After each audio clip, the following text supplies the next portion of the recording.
అకారమునకు ఈ ఊరులు పరమైతే క్రమముగా ఏ ఓ అర్ల్ ఆదేశమగును. ఈ సూత్రం దేనికి వర్తిస్తుంది? ఏ అత్వసంధి.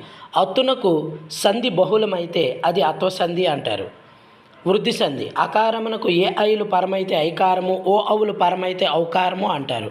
డి సవర్ణ దీర్ఘ సంధి. ఆ ఈ ఊరులకు అవే అచ్చులు పరమైతే దానిని సవర్ణ దీర్ఘ సంధి అంటారు. మరి మిగతాది ఆన్సర్ సి ఉంది కాబట్టి గుణసంధి జవాబు.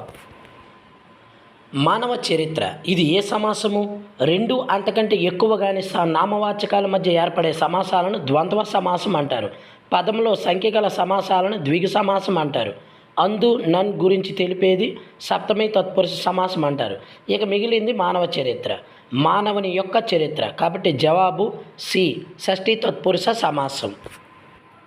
ఈ క్రింది వాటిలో ఊష్మాలను గుర్తించండి.